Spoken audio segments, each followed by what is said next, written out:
नमस्कार दोस्तों, स्वागत है एक नए वीडियो में। और आज हम लोग राज्य के नीति निर्देशक तत्वों का बारे में जानेंगे, जिसको इंग्लिश में कहा जाता है directive principles of state policy. ठीक है दोस्तों, तो दोस्तों देखो, अब हम लोग आने वाले वीडियो में पॉलिटी के क्वेश्चनों की प्रैक्टिस भी करेंगे, क्योंकि अब इसमें दो चैप्टर और बचे हैं और ये यूनिट ख़त्म हो जाएगी और उसके बाद हम लोग राष्ट्रपति चैप्टर चालू करेंगे। ठीक है दोस्तों, तो दोस्तों चलो आगे बढ़ते हैं। और अगर ये वीडियो दोस्तों अच्छा लगे तो इसको लाइक करना और सब्सक्राइब करना। तो देखो, सबसे पहले जानो नीति निर्देशक तत्व होते क्या हैं। मतलब देखो, हमारे संविधान के निर्माताओं ने नीति निर्देशक तत्वों का प्रयोग इसलिए किया क्योंकि वो भारत को एक वेलफेयर स्टेट बनाना चाहते थे, मतलब कल्याणकारी राज्य बनाना चाहते थे। अब देखो, बात को समझो। अगर भारत की सरकार ये चाहती है कि भारत में हर आदमी गरीबी रेखा से ऊपर उठे और हर आदमी को एक इज्जत से सुबह शाम 2 टाइम का खाना उसकी इज्जत से मिले, हर चीज़ मतलब उसको स्वाभिमान के साथ में उसको चीज़ मिले, तो ये क्या हर आदमी का कर्तव्य, क्या मोटो भी होता है कि वो इस तरह का जीवन जीना चाहता है। तो भाई भारत की सरकार चाहती है, क्योंकि हम लोगों ने आज़ादी प्राप्त करने के लिए बहुत सारे दुख भी सहे हैं, बहुत सारा संघर्ष भी किया है। तो भारत की सरकार ने जब हमारे संविधान निर्माताओं ने संविधान बनाया तो राज्य के नीति निर्देशक तत्वों को हमारे संविधान में डाला। और उनका ये डालने का मतलब ये था कि भारत में हम हर आदमी को खुश करने की कोशिश करेंगे, मतलब हर आदमी के जीवन में खुशहाली लाने की कोशिश करेंगे। बस इसका यही मोटो था। ठीक है, कहीं पे भी कोई अपराध ना हो, कहीं पे भी कोई किसी के साथ अत्याचार ना हो। तो जैसे एक तरह से हिंदी में कहा जाता है कि राम राज लाएंगे, तो असल में इसका मतलब राम राज ही लाना था। बात को आप समझ रहे हैं कि नहीं, जिसके साथ कभी भी कोई गलत व्यवहार किसी के साथ ना हो। तो ये इसका मतलब था नीति निर्देशक तत्वों का। तो जहाँ मूल अधिकार जो है, मूल अधिकार भारत की जनता के लोगों को अधिकार दिए गए और नीति निर्देशक तत्वों के द्वारा भारत की जनता की जीवन के स्तर में सुधार करने के लिए इन्होंने संविधान में बहुत सारे पॉइंट डाले। अब देखो, अगर भारत की सरकार ये चाहती है भारत की जनता के लिए कि हम चाहते हैं कि भारत के हर नागरिक के पास $10,000 की संपत्ति हो, तो क्या $10,000 की संपत्ति हर आदमी के लिए आप करने की कोशिश करोगे?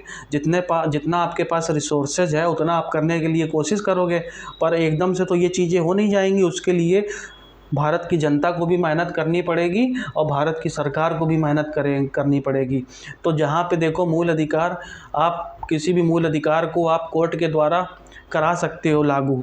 ठीक है, तो नीति निर्देशक तत्वों को कोर्ट के द्वारा लागू नहीं करा सकते। क्यों नहीं करा सकते हो?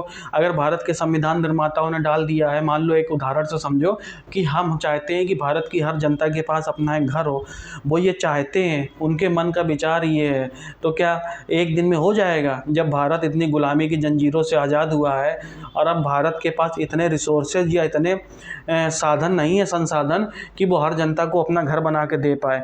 और अगर ये कोर्ट के द्वारा वो कर दिया गया कि कोर्ट के द्वारा आप इसको लागू करा दोगे, तो भारत की सरकार को देना पड़ेगा हर आदमी को। कहाँ से देगी जब उसके पास है ही नहीं?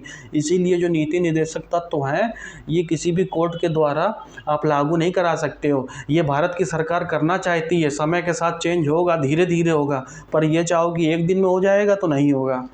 ठीक है दोस्तों, बात को समझ रहे हो कि नहीं? मूल अधिकार, what is the difference between fundamental right and directive principle of state policy? You have understood or not what I am saying about the directive principles of state policy?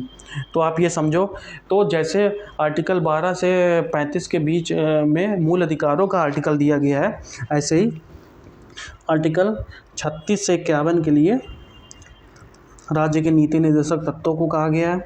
ठीक है, और ये भाग 4 है और 1937 में आयरलैंड के संविधान से ये लिया गया था।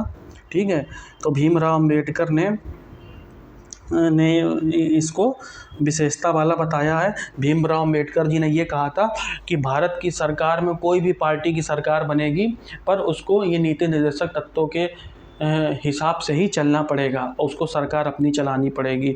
तो ये जो योजनाएं देखते रहते हो समय समय पर, जैसे आ रही है मनरेगा योजना आ रही है, ठीक है, प्रधानमंत्री आवास योजना, प्रधानमंत्री किसान योजना, ठीक है, कुसुम योजना, कोई भी जो योजना आ रही है वो योजना क्यों है? वो योजना इन्हीं नीति निर्देशक तत्वों की एस्पिरेशन को पूरा करने के लिए तो आ रही है, और किस लिए आ रही है? बात को आप समझ रहे हैं कि नहीं? ग्रेनबेल ऑस्टिन ने कहा है नीति निर्देशक तत्वों को और मूल अधिकारों को संविधान की मूल आत्मा कहा, ठीक है। अब देखो आगे बढ़ते हैं, जल्दी से हम लोग देखते हैं कि आर्टिकल 36 से 51 क्या कहता है दोस्तों, ठीक है। तो सबसे पहले समझो, आर्टिकल 36 है, राज्य की परिभाषा दी गई है। Article 36 is given has given the definition of state which is the state, मतलब आपको ये पता होना चाहिए कि स्टेट क्या क्या है। तो आप समझो स्टेट क्या क्या है, आप जल्दी जल्दी समझना कि स्टेट क्या है, ठीक है। भारत की सरकार,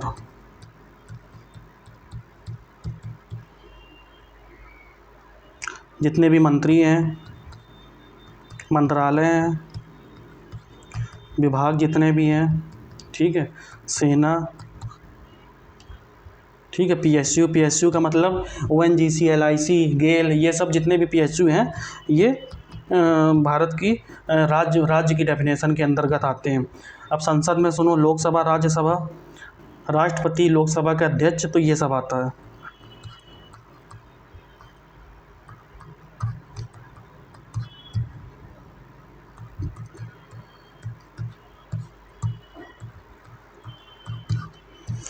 तीसरे नंबर पर सुनो, जितनी भी राज्य की सरकारें हैं, जैसे भारत की सरकार, तो राज्य की भी सरकारें इसी के अंतर्गत आती हैं। चौथा, विधानमंडल, अगला है लोकल अथॉरिटी,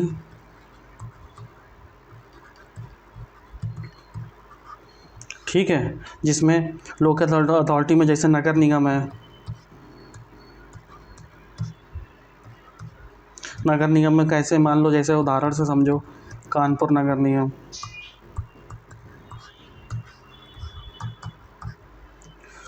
ठीक है, एलआईसी, ओएनजीसी, उसके बाद में कमिश्नर किसी भी शहर का, वो भी राज्य के अंतर्गत आता है, कलेक्टर, तो ये सब राज्य के अंतर्गत आता है। पुलिस, तो जो डीएम है वो understand as a state under the definition of article 12 and article 36। तो आप ये बात को समझ गए हो कि अब आर्टिकल 36 क्या है, आर्टिकल 37 क्या है। तो आर्टिकल 37 क्या है, आर्टिकल 37 नीति निर्देशक तत्वों को, नीति निर्देशक जो ये तत्व हैं इनका एप्लीकेशन किस तरह से होगा इसके बारे में दिया गया है,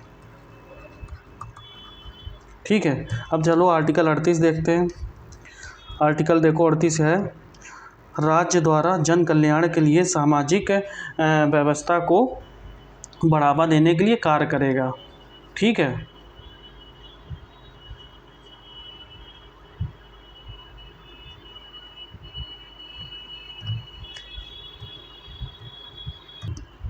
तो देखो जन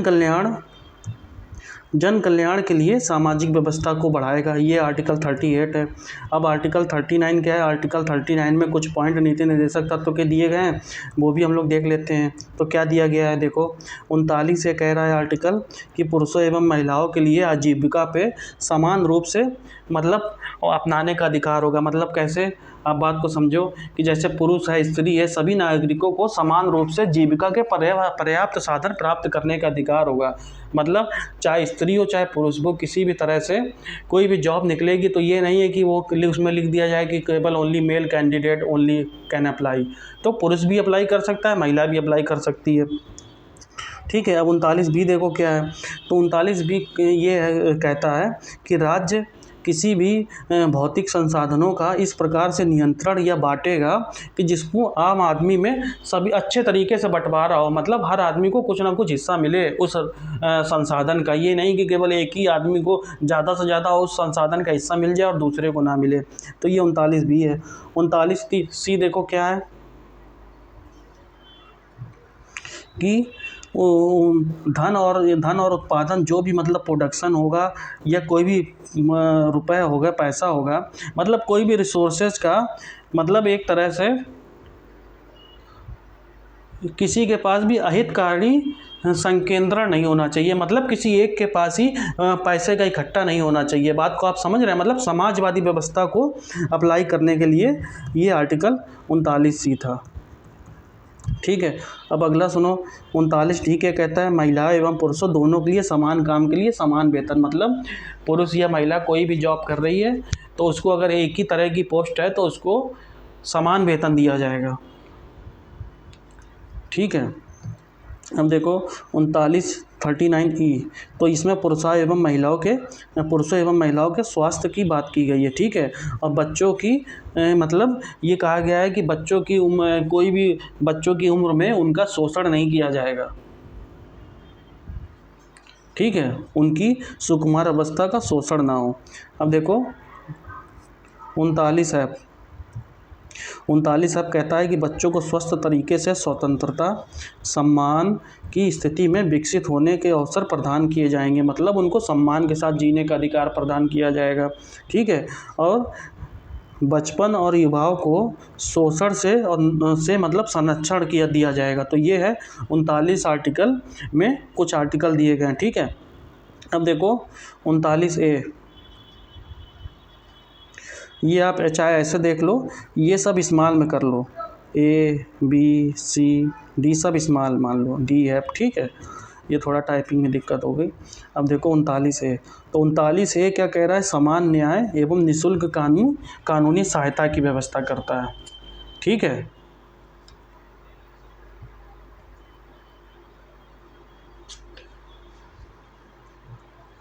तो समान न्याय एवं निःशुल्क कानूनी सहायता। आप बात को समझो, इसको क्या होता है, इसका मतलब जैसे कोई गरीब है और वो गरीब है, उसके पास वकील करने के लिए पैसे नहीं हैं।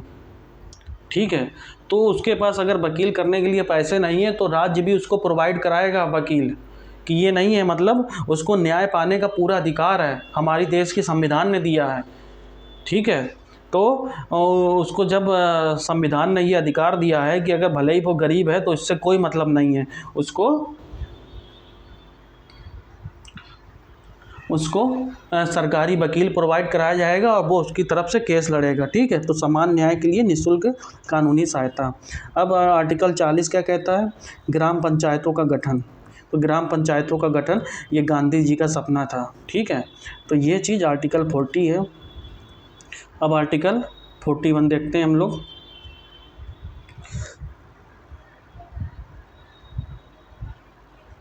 देखो आर्टिकल 41 क्या है कि कुछ मामलों में काम का अधिकार, शिक्षा का अधिकार, सार्वजनिक सहायता, ये सब पाने का अधिकार होगा। जैसे बीमारी हो गई, गरीबी हो गई, बुढ़ापा हो गया आदि में व्यक्ति को काम पाने का अधिकार प्राप्त होगा। ठीक है,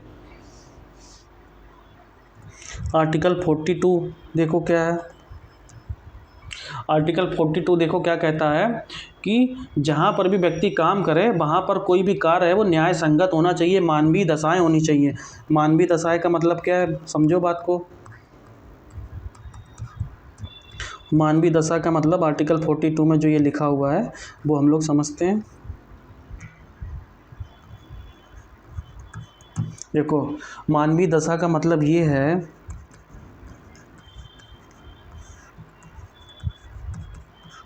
जैसे समझो कि कोई एक लेबर वो काम कर रहा है स्टील की फैक्ट्री में और लोहे की फैक्ट्री है, वो वहाँ पर लोहा बन रहा है, इतना ज़्यादा टेम्परेचर है कि उसको काम करने में मतलब उसका मतलब एक तरह से बॉडी ख़राब हो रही है काम करते करते। तो इस तरह की टेम्परेचर की दशाएं नहीं होनी चाहिए। मतलब उसको जिसमें एक मानव कार्य कर सके जिस टेम्परेचर पे, जिस कंडीशंस में, ये नहीं है कि मशीन सब एक तरह से मशीन ऐसी है कि उसमें उसकी जान का भी रिस्क हो सकता है। तो इस तरह का कोई भी मतलब काम की दशाएं नहीं होंगी। काम की दशाएं ऐसी हो कि उसको काम करने में कोई भी मज़ा आए, क्योंकि जब वो काम अपने मन से करेगा तो प्रोडक्टिविटी बढ़ेगी। ठीक है, तो यही कह रहा है कि आर्टिकल 42 की ऐसी स्थितियां होनी चाहिए कि जहां पर व्यक्ति काम कर सके। ठीक है, अब देखो आर्टिकल 43 हम लोग देखते हैं। आर्टिकल 43 देखो क्या कहता है, 40 जो 3 है वो कर्मचारियों के वेतन से संबंधित है। मतलब इसका मतलब क्या है, निर्वाह मजदूरी ये कहता है। इसका मतलब ये है कि व्यक्ति को उतनी मजदूरी तो मिलनी ही चाहिए जिससे उसकी ज़िंदगी कट सके। बात को समझ रहे हैं कि नहीं। और अगर सरकार काम या मजदूरी नहीं दे पा रही है तो सरकार को कुटीर उद्योगों को बढ़ावा देना चाहिए। समझ रहे हो, कुटीर उद्योग का मतलब समझो, जैसे जो उद्योग घर से चल सकता है, मान लो जैसे पापड़ का उद्योग है, अचार का उद्योग है, तो ये सब कुटीर उद्योग होते हैं।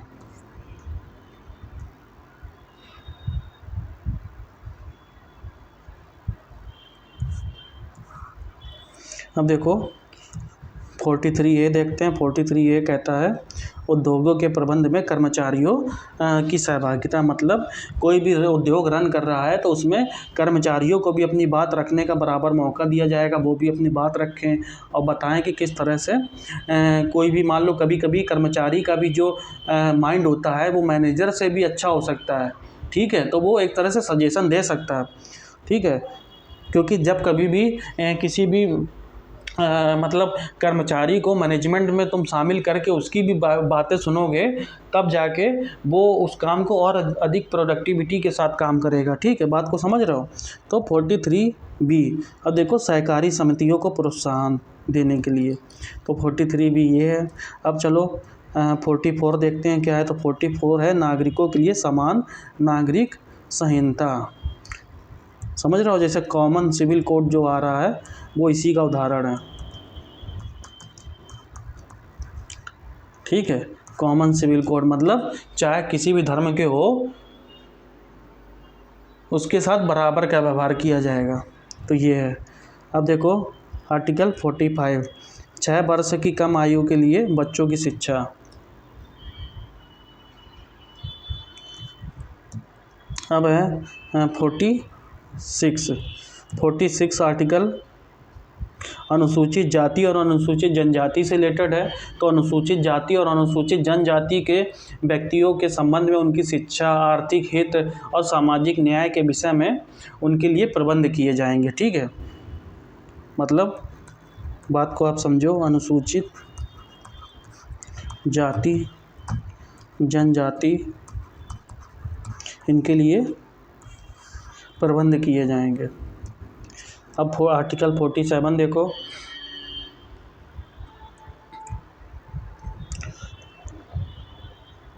पोषाहार का स्तर बढ़ाने के लिए, जीवन स्तर में सुधार करने के लिए और जन स्वास्थ्य की स्थिति को बेहतर करने के लिए संबंधित इनका सरकार का कर्तव्य होगा। तो देखो अब जैसे मान लो जो मद्य निषेध है, मतलब ये जो दारू का बिहार में जैसे दारू बैन है पर फिर भी देसी दारू पीने से बहुत सारे लोगों की मृत्यु हो जाती है। तो मद्य निषेध इसी के द्वारा किया जा सकता है, पर सरकार क्यों नहीं कर रही है? सरकार केवल टैक्स कलेक्शन के लिए नहीं कर रही है। ठीक है, तो ये है 47।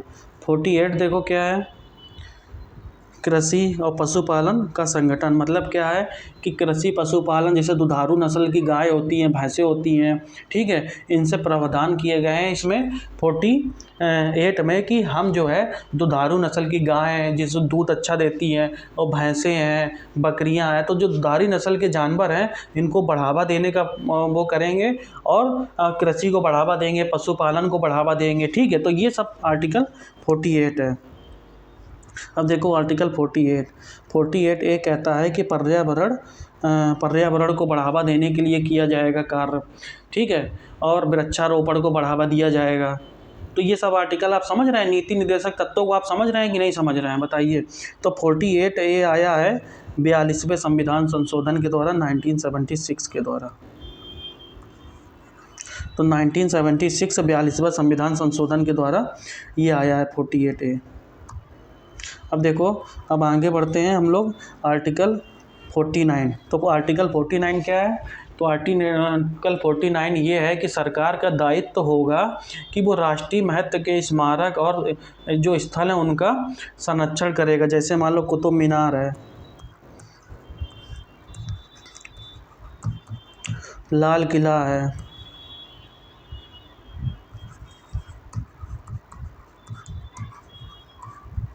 ठीक है, गोलकुंडा फोर्ट है। तो इन सबको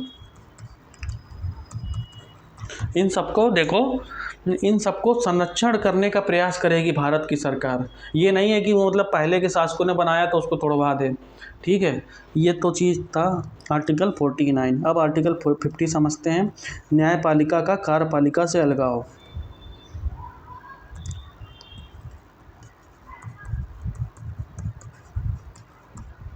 देखो, न्यायपालिका जो जज है वो अपना काम करेंगे और कार्यपालिका जो मिनिस्टर्स है, भारत की सरकार है, वो अपना कार्य करेगी।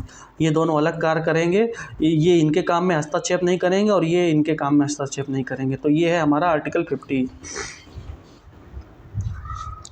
अब देखो, अब अनुच्छेद 51। अनुच्छेद 51 देखो क्या कहता है, अंतर्राष्ट्रीय शांति एवं सुरक्षा को बढ़ावा दिया जाएगा। मतलब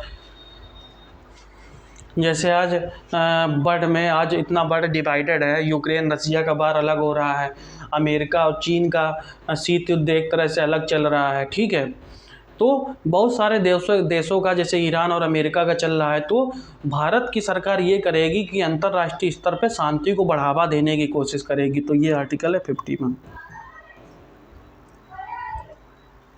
अब देखो, अब हम लोग आगे बढ़ते हैं और ये बात को समझो कि इसमें कुछ समाजवादी मतलब सिद्धांत हैं जो नीति निर्देशक तत्व हैं। इसमें कुछ समाजवादी अनुच्छेद हैं और कुछ गांधीवादी सिद्धांतों का इसमें वर्णन किया गया है। तो इसमें आर्टिकल कौन कौन से हैं ये भी कभी कभी एग्जाम में आ जाता है। तो समाजवादी सिद्धांत है अनुच्छेद 38 याद कर लो, 39 है, 41, 42, 43 है और 47। ये समाजवादी सिद्धांत पर आधारित है। समाजवाद का मतलब क्या है कि मतलब लोक कल्याण राज्य की स्थापना का मार्ग प्रशस्त करता है और समाज में जितने भी रिसोर्सेज हैं भारत की देश के पास में, वो बराबर में सबको बांटने का प्रयास किया जाएगा। तो ये गांधीवादी सिद्धांत, तो जो गांधी जी की सोच थी, तो गांधी जी की जो विचारधारा पर आधारित है, ये गांधीवादी सिद्धांत है। तो ये आर्टिकल है देखो, 40 है, 43 भी है, 46, 47 और 48। ये आप याद कर लो, ये गांधीवादी सिद्धांत है। सीधे क्वेश्चन आ सकता है। ठीक है, उदारवादी सिद्धांत। ठीक है, इसमें उदारवादी विचारधारा है। जैसे आर्टिकल 44 क्या कह रहा है कि भारत के समस्त राज्य क्षेत्र में नागरिकों के लिए एक समान सिविल संहिता, मतलब कॉमन सिविल कोड। आर्टिकल 45 क्या कहता है कि सभी बालकों को 14 वर्ष की आयु पूरी होने तक निःशुल्क एवं अनिवार्य शिक्षा प्रदान की जाएगी। ठीक है, आर्टिकल 48 क्या कहता है, कृषि एवं पशुपालन को आधुनिक एवं वैज्ञानिक प्रणालियों से प्रयोग किया जाएगा। तो ये सब जो है, ये आर्टिकल 48, 48A, 49, 50, 51 ये उदारवादी सिद्धांत से हैं। अब देखो, नीति निर्देशक तत्वों के बीच तत्वों की आलोचना क्यों की जाती है। तो आलोचना क्यों की जाती है, सबसे पहले तो आलोचना इसलिए की जाती है, सबसे पहला पॉइंट है कोई भी कानूनी शक्ति नहीं दी गई है। आप इसको कोर्ट से आप इसको नहीं करा सकते हो रेक्टिफाई, या कोर्ट से आप इसको लागू नहीं करा सकते हो। तो एक तरह से जब कोर्ट लागू नहीं करेगा तो भारत की सरकार के ऊपर कोई दबाव नहीं है कि कितने टाइम पीरियड तक इसको लागू करना है।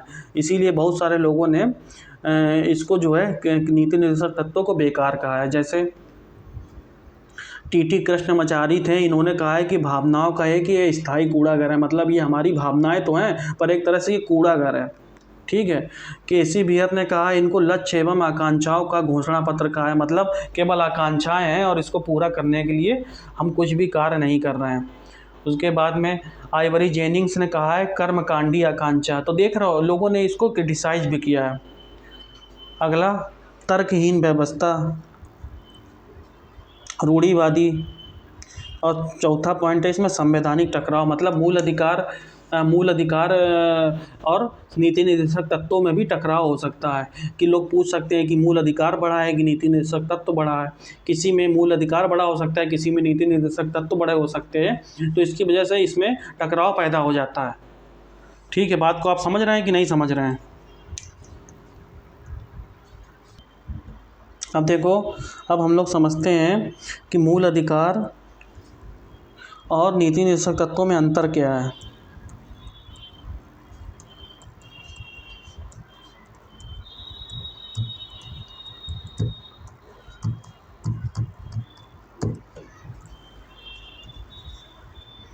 अब देखो, पहला देखो, ये नकारात्मक है।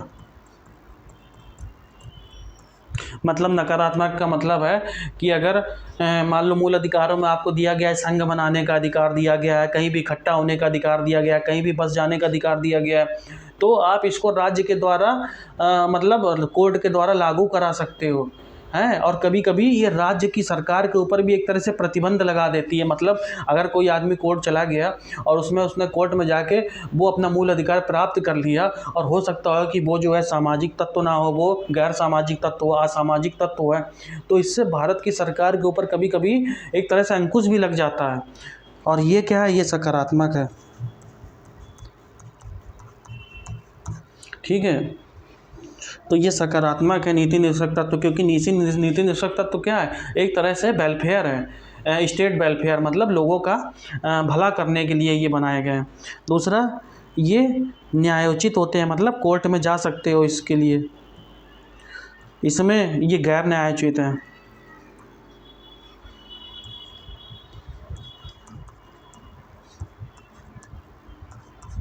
ठीक है, अब अगला देखते हैं और क्या अंतर है। देखो, कानूनी रूप से ये मान्य है, इनको क्या है, नैतिक और राजनीतिक रूप से मान्यता है।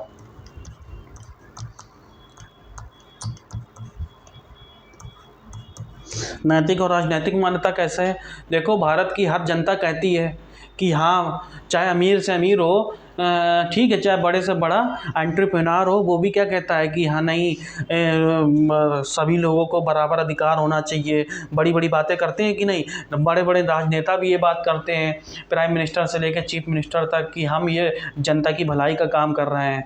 ठीक है, तो ये सब चीज़ें आदमी करता रहता है।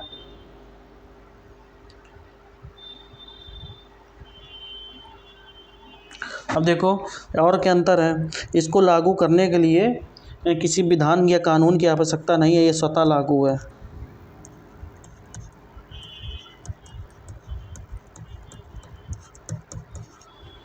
ठीक है, इसको लागू करने के लिए विधान की आवश्यकता होती है।